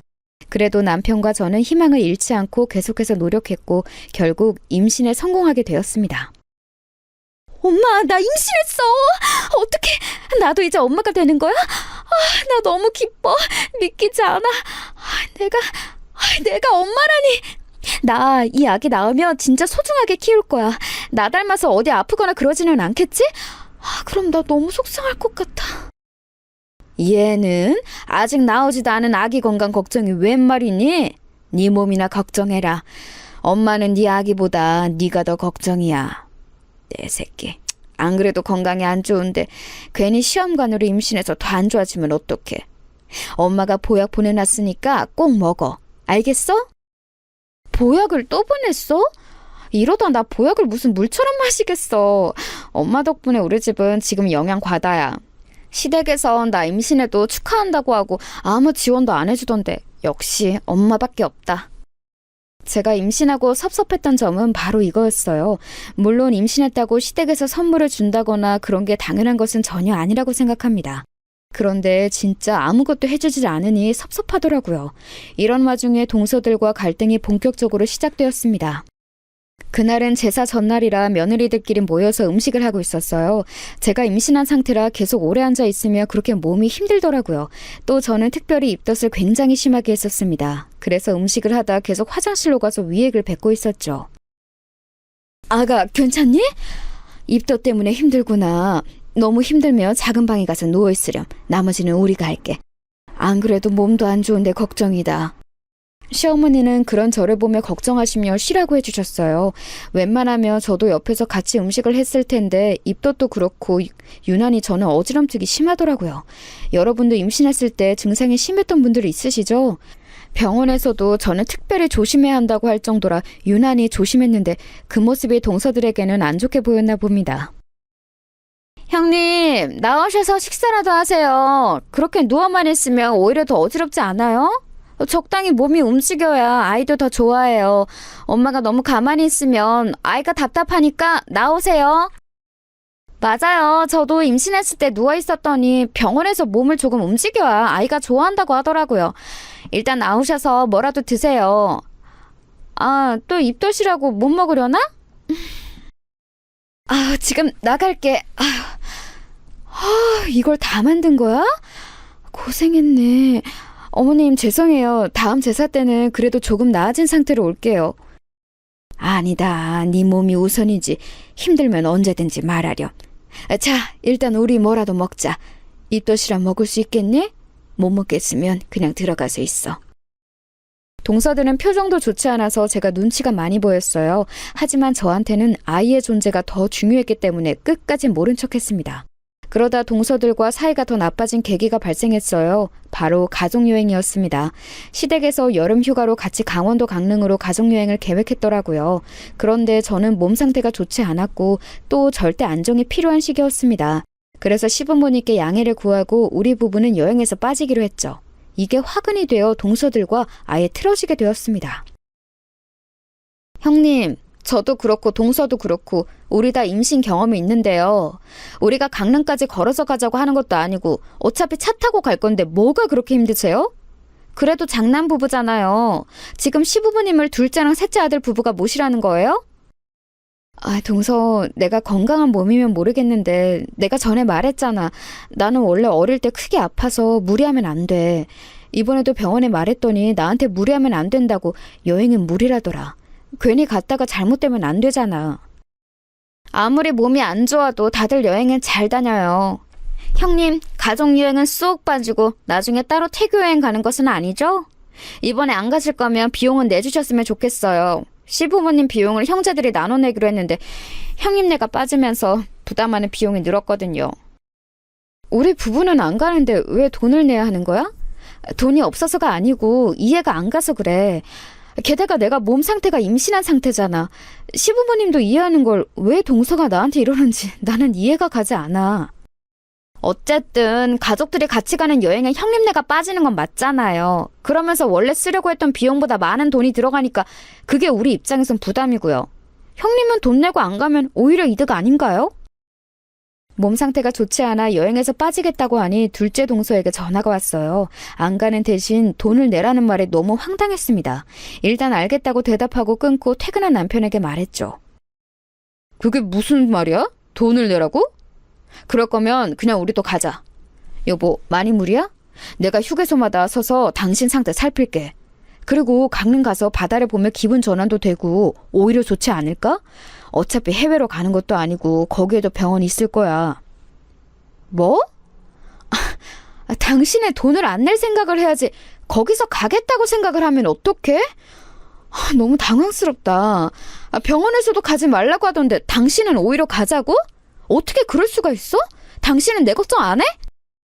에이 여보, 당신 걱정을 안 하는 게 아니고 내 말은 우리가 어디 미국이나 호주를 가자고 하는 게 아니잖아. 강릉에도 산부인과가 있으니까 만약에 힘들면 병원 가면 되는 거지. 나는 당신이 바다를 보면 기분이 좋아질까 봐 그런 거야. 화났으면 미안해. 남편은 그 뒤로도 저를 설득했어요. 그래서 저는 남편의 말에 넘어가서 같이 여행을 가게 되었습니다. 갈 때는 남편의 차를 타고 편하게 이동했는데 확실히 휴게소마다 정차하니 편하게 갈 수 있었어요. 그리고 도착해서도 남편 말대로 바다를 보니 확실히 기분이 좋더라고요. 그런데 그 기분도 오래가지 못했습니다. 사건은 그날 밤에 일어났어요. 세아가 몸이 안 좋아도 옆에 앉아있기라도 해라. 그래도 모처럼 이렇게 가족끼리 여행 왔는데 분위기는 망치지 말자. 응? 너무 힘들면 들어가도 좋아. 숙소에서 술과 음식을 마구 사서 시댁 식구들은 같이 밥을 먹기 시작했습니다. 저는 그때도 입덧이 계속해서 진행 중이었어요. 음식 냄새를 맡으니 자꾸 속에서 뭐가 올라오는 느낌이 들더라고요. 그러면서 두통도 같이 오기 시작했습니다. 도저히 못 버틸 것 같아 일어났더니 셋째 동서가 저에게 말을 걸었어요. 형님, 일어나신 김에 저쪽에서 저희 술 좀 가져다 주세요. 맥주 3병 부탁드려요. 감사합니다.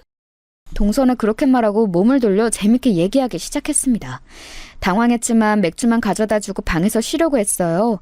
그렇게 술이 있는 베란다로 나가서 술을 가져오려고 했는데 순간적으로 머리가 핑 도는 느낌이 들었어요. 어떡하지? 여보.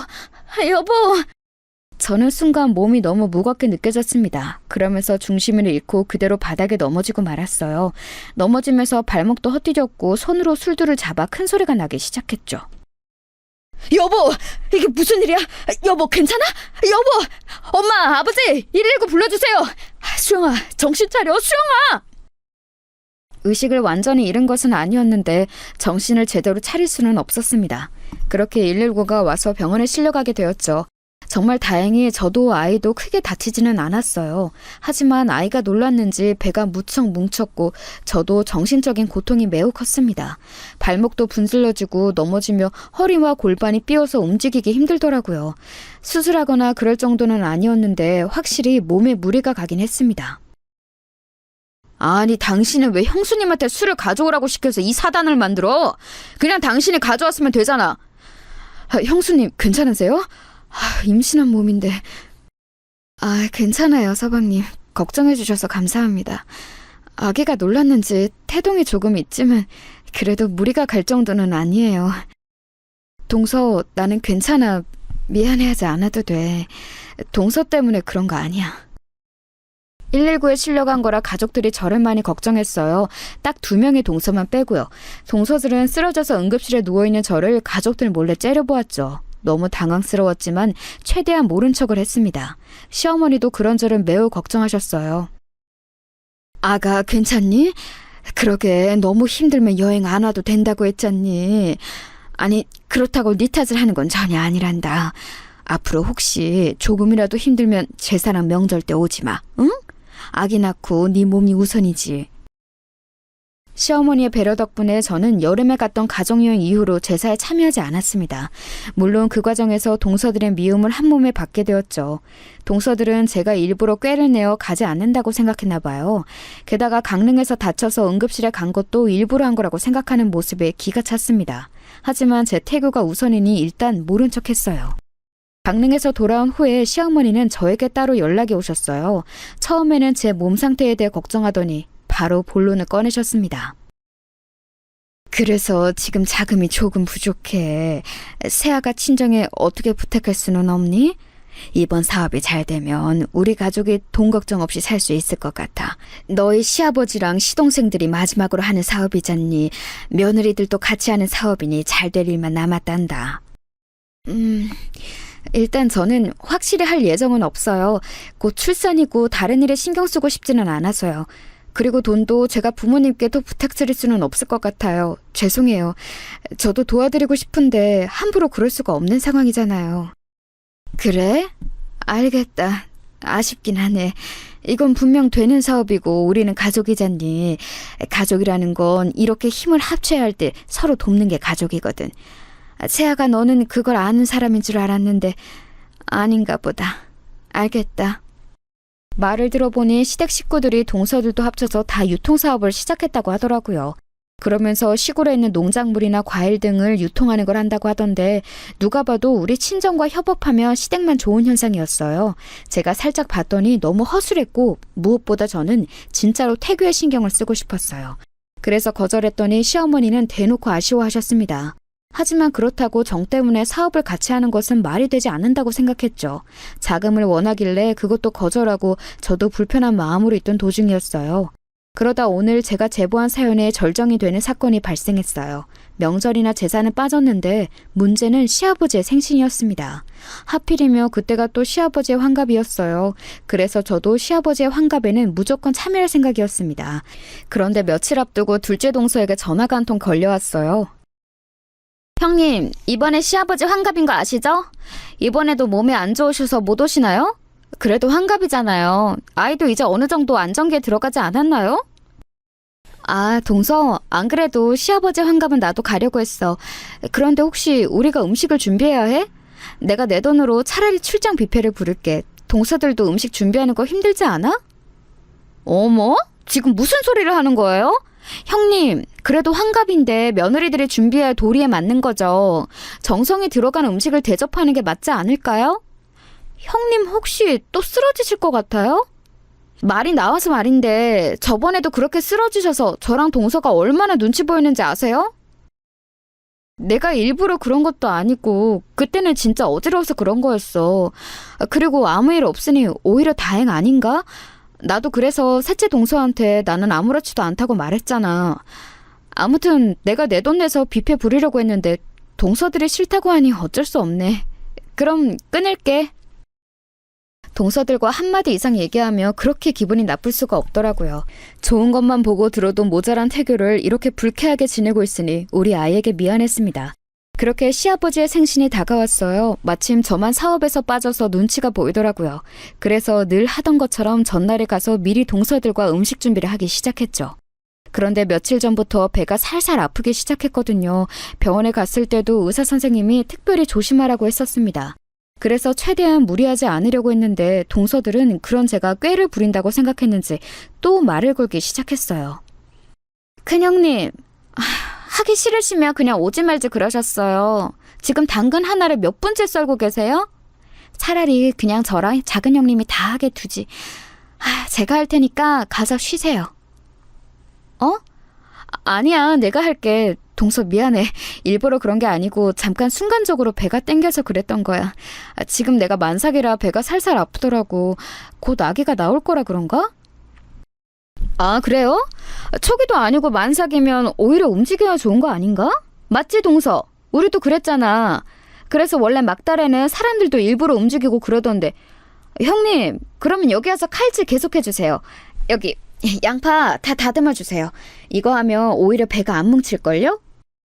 동서들은 그날따라 저에게 이것저것 시키는 게 참 많았습니다. 그동안 제 몸 상태를 이유로 명절과 제사 때 얼굴을 비추지 않아 불만이 많이 쌓였나 보더라고요.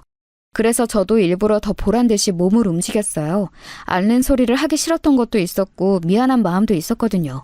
지금 생각하면 그러면 안 되는 거였습니다. 동서들은 계속해서 저에게 이거 해라 저거 해라 말이 많았어요. 시킨 대로 일하는 도중 머리가 핑 도는 느낌을 받았습니다. 이상하게 몸이 좋지 않았어요. 그러면서 배가 자꾸 아프더라고요. 순간 이건 무조건 진통이라는 느낌이 들었습니다. 친언니가 저에게 말하길 진통이면 딱 안다고 했었거든요. 이제까지 겪어본 적 없던 그 느낌이었습니다. 순간 악소리를 내며 저는 부엌 한 구석에 쓰러지고 말았어요. 식은땀이 비오듯 오기 시작했죠. 남편이나 시부모님을 부르고 싶었는데 하필이면 그때 집에 동서들과 저만 있었어요. 그래도 사람이 사람을 아무리 미워해도 이렇게 쓰러져 있으면 당연히 걱정하지 않나요? 인간 대 인간으로 길 가다 사람이 쓰러져도 돌아보는데 동서들은 제가 큰 소리를 내며 쓰러져도 제 쪽으로 오지 않았어요. 사람이 아파서 끙끙대는데 어떻게 그렇게 무시할 수 있는지 어마어마하더라고요. 동서! 제가 너무 고통스러워하며 동서들을 불렀는데 동서들은 듣고도 모른 척 하더라고요. 심지어 자기들끼리 뭐라고 했는지 아세요? 너무 충격적인 대화가 제 귀에 들렸습니다. 듣기 싫어. 전혀 또 꾀병 부리네. 진짜 뭘 저렇게 아프다고 난리야? 혼자만 임신해? 동서도 나도 출산 경험이 있는데 저러는 거 너무 꼴 보기 싫어. 왜 저러는 거야? 누가 보면 혼자만 임신했어. 저 정도는 아니지 않아? 그러니까요. 아니 적당히 해야지. 저번에도 저래놓고 온 가족이 응급실로 데려갔더니 아무 문제도 없었잖아요. 제가 그때 얼마나 눈치가 보이는지 몰라요. 맥주 하나 가져다 달라고 했다가 이번에도 그럴걸요? 우리가 한 번 속지 두 번 속아요? 사업도 자기만 쏙 빠졌더라. 이러다가 우리 잘 되면 콩고물이라도 얻으려고 난리치겠지? 그때 가서 친한 척 껴달라고 하면 모른 척하자. 진짜 어쩜 저렇게 얄미운지 몰라. 시골 출신 주제에 뭐가 그리 잘났다고 저러는지 이해가 안 간다니까요. 저렇게 쓰러져 놓고 또 응급실 데리고 가면 아무 이상 없다고 할 게 뻔해요. 그냥 무시하고 우린 계속 텔레비전이나 봐요. 저 대화를 듣는데 너무 속상하고 서러워서 눈물이 나왔어요. 그런데 진짜 이건 아무리 봐도 진통이 맞았습니다. 뼈가 으스러지는 기분이 들었거든요. 당장 병원에 가야 할 것 같았는데 동서들은 끝까지 저를 모른 척했어요. 부엌의 차가운 바닥에서 저는 그렇게 고통을 이기지 못하고 그대로 기절하게 되었습니다. 나중에 누가 저를 깨우는 느낌은 들었는데 도저히 눈이 떠지질 않더라고요. 눈을 떠보니 저는 병원에 누워 있었어요. 며칠이 지났는지도 모르겠더라고요. 제 손을 잡고 있던 엄마는 제가 눈을 뜨자 오열하기 시작하였습니다. 믿기지 않는 표정이었어요. 아이고, 수영아. 아이고, 내 새끼. 우리 딸 괜찮아? 엄마는 네가 죽는 줄 알았어.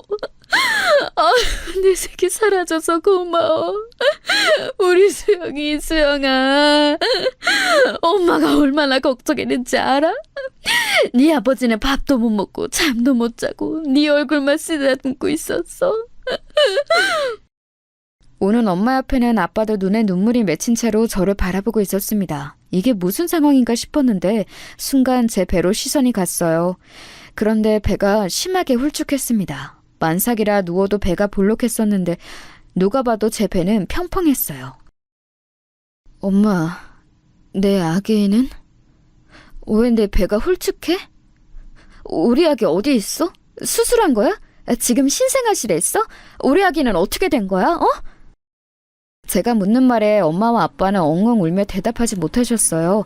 답답한 마음에 소리치자 간호사가 제가 누워있는 병실로 들어왔습니다. 그러면서 의사가 잠시 후에 들어왔고 저는 청천벽력의 소식을 듣게 되었어요. 저 환자분 충격이 크시겠지만 사실을 알려드려 해서요. 환자분이 쓰러지면서 뱃속의 태아는 그대로 사산했습니다. 진통을 느끼셨을 때 바로 병원으로 오시라고 제가 그렇게 말씀을 드렸는데 너무 안타까워요. 아이는 하늘로 보내주었습니다. 환자분도 상태가 심하게 안 좋았는데 기적적으로 살아나셨어요. 앞으로 며칠 더 입원하시고 회복 잘하시길 바랍니다. 여러분, 너무 충격이 크면 아무 말도 나오지 않는다는 것을 아세요? 저는 의사의 말에 머리가 울리면 눈물도 나오지 않았습니다. 처음에는 믿기지 않았어요. 그래서 계속 멍하게 있다 며칠이 지나니 현실로 돌아오더라고요.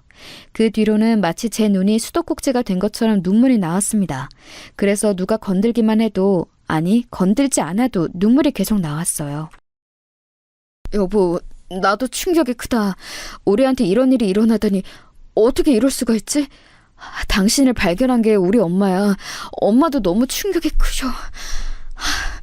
마음 잘 추스르고 다시 기회를 노리던지 하자. 뭐? 기회? 나는 지금 우리 아기를 잃고 제정신이 아니야. 무슨 기회? 이렇게 다시 기회를 가져도 또라이 같은 너희 집안에서 내가 정상적으로 출산할 수 있을까? 어? 내가 어쩌다 그렇게 정신을 잃었는지 알아? 뭐? 또라이? 지금 당신 너무 말이 심한 거 아니야? 그래도 어떻게 시댁을 그렇게 말해? 우리 엄마 아니었으면 당신도 지금 하늘로 가 있을 수도 있다고. 지금 힘든 거 충분히 이해해. 하지만 이거 심하잖아. 차라리 하늘로 보내지 그랬어. 죽게 냅두지. 왜 살려? 우리 아이가 없으면 나는 죽은 거라 다름없다고. 그리고 진통으로 쓰러진 사람을 방치하는 게 또라이가 아니면 뭔데? 뭐냐고! 당신 재수씨들 그년들 미친년들이야. 내가 아무리 미워도 그렇게 고통으로 몸부림치는 사람을 무시해? 어? 저는 남편에게 미친 듯이 화를 내기 시작했어요. 남편은 처음 듣는 소리인지 매우 당황하더라고요. 지금 그게 무슨 소리야? 자세히 말해봐. 재수씨들이 당신이 쓰러졌는데 모른 척했다고? 난 전혀 몰랐어. 엄마가 급하게 전화해서 들은 게 다야. 됐어. 나는 당신네 집안 식구들 한 명도 얼굴 보기 싫어. 우리 이혼하자. 나 도저히 당신하고 엮이기가 싫어. 그렇게 효도 좋아하는 당신은 혼자 효도하면서 살아. 내가 이제껏 아기 때문에 참고 참았는데 이제는 안 돼. 이혼해. 이러다 나 정신병 걸려서 죽을 것 같아. 제가 악을 쓰며 소리치자 친정엄마가 복도에서 병실로 들어왔어요. 저는 엄마에게 그동안 있었던 모든 일을 내뱉기 시작했습니다. 사실 친정 부모님은 강릉에서 있었던 일도 전혀 모르고 계셨거든요. 그래서 그때 일부터 시작해서 남편이 혼자 효자짓을 얼마나 했는지, 우리 집은 도와주지도 않으면서 내가 시댁에 가서 얼마나 노동했는지 죄다 하나도 숨기지 않고 얘기했어요. 그렇게 다 내뱉으니 속이 다 시원하더라고요. 이혼할 목적으로 말했으니 속이 아주 편안했죠. 그런데 그렇게 말하니 엄마의 표정이 이상했어요. 나는 이제 이런 미친 집구석에서 며느리 짓 하기 싫어. 못해. 엄마는 표정이 왜 그래? 내가 그동안 숨겨서 미안해. 엄마한테는 차마 내가 이런 집구석의 며느리라고 말을 못하겠더라고. 나는 내 새끼가 이런 짓을 당하는지도 모르고 사돈이 돈을 요구하며 그대로 주고 있었어. 네 시어머니가 틈만 나면 우리 과수원 얘기를 하면서 돈을 달라고 하더라고. 나는 우리 수영이가 몸도 아픈데 미움받게 하지 않으려고 얼마나 돈을 많이 썼는데. 뭐? 이건 또 무슨 소리야? 엄마한테 시어머니가 돈을 달라고 했었어? 나 이거 처음 듣는 얘기야. 이게 무슨... 당신이 말해봐. 당신은 알고 있었어? 이번에도 새로 사업을 시작했다며. 그러면서 하도 앓는 소리를 하길래 나는 그것도 모르고 우리 농장이랑 과수원이랑 심지어 마을 대부분 농장을 거래처로 소개했어. 그래서 지금 너희 시댁 거래처는 거의 우리 마을 사람들이야. 그런데 어떻게 이래? 여러분 놀라지 말고 들으세요. 알고 봤더니 시부모님들은 우리 친정 부모님들에게 그동안 계속해서 돈을 요구했다고 하더라고요. 심지어 새로 시작한 사업 관련해서도 우리 부모님에게 접근했었대요. 뭐 자식들에게 쓸 돈이라고 하면서 돈을 달라고 하는데 나는 그 돈이 우리 수영이를 위한 줄 알았지. 그런데 막상 내 새끼는 이런 취급을 당하고 있었어? 세상에, 나는 그것도 모르고. 심지어 너희 시댁 식구들이 하는 유통사업에 내가 제일 큰 거래처로 계약도 맺었어. 진짜 미친 집구석 아니야? 나 못 참아. 당장 변호사 선임해. 그리고 당장 계약 파기해. 아니 이 사람들 무서운 사람들이네. 어떻게 이럴 수가 있어? 친언니를 선두로 우리 아빠와 형부까지 나서서 저는 이혼소송을 진행했습니다. 아이를 잃은 슬픔에 저는 깊게 관여하지는 않았어요. 그래서 언니에게 엿들었는데 시댁은 철저하게 망했다고 하더라고요. 남편과 시어머니 그리고 심지어 동서들까지 저를 찾아온 거 있죠. 세아가 내 얼굴을 봐서라도 한 번만 용서해 주겠니? 우리 지금 거래처가 다 끊기면 여기에 들어간 돈이 워낙 많아서 온 가족이 만하게 생겼어. 그러니 한 번만 도와주렴, 응? 형님, 제가 너무 잘못했어요. 저 지금 사업에 들어간 돈을 포함해서 이혼까지 당하게 생겼어요. 한 번만 봐주시면 저 이제 조용히 눈에 띄지 않고 살게요. 제발요. 저 대출 받아서 투자한 사업이에요. 저 이혼당하면 갈 곳이 없어요, 형님. 제가 그때 미쳤었나 봐요. 그렇게 형님이 쓰러졌는데 모른 척한 거 평생 뉘우치며 살게요. 제발요. 수영아, 다시 생각해봐. 우리 다시 처음부터 시작하자. 아직 나는 너를 사랑해. 어? 이렇게 헤어지기엔 너무 아쉬워. 내가 사업하고 돈 때문에 너한테 이러는 건 아니야. 물론 저는 저렇게 찾아와서 말해도 눈 하나 깜빡하지 않았습니다. 내가 며느리로 있을 때 잘하지? 라는 생각만 머릿속을 지배했어요. 특히 동서들한테는 너무 괘씸한 마음이 들었습니다. 그래서 부모님께 말해서 마을 사람들의 거래도 모조리 끊게 했어요. 동서들이 돈이 얼마나 들어갔는지는 제 알 바가 아니었습니다. 그래, 잘 됐어. 이제 그냥 혼자 부모님하고 이렇게 시골에서 살아. 너 몸도 안 좋아서 괜히 임신했다가 아기 낳았으면 평생 힘들었을 거야. 그렇게 아기가 좋으면 언니 아기도 있잖아. 조카들 보면서 미안 삼아. 알겠지? 맞아. 육아가 애들 장난도 아니고 나는 그냥 조카들 보면서 만족하려고. 나도 이렇게 시골에서 마음 편하게 사는 게 최고라고 느껴져. 엄마랑 아빠 모시면서 살아야지. 그 미친 집에서 며느리로 계속 살았으면 나는 도저히 못 버텼을 것 같아. 이렇게 저는 저 미친 집안과 연을 끊게 되었습니다. 알터니가 빠진 것처럼 통쾌했어요. 여기까지가 제가 준비한 사연입니다. 재밌게 들으셨나요? 저는 지금 그래서 부모님 댁으로 내려와 살고 있어요. 다시 시골로 오니까 몸도 마음도 얼마나 편한지 모릅니다. 아마 평생 이렇게 부모님과 살 것 같아요. 저는 현재에 무척 만족하고 있답니다. 제 사연 들어주셔서 정말 감사합니다.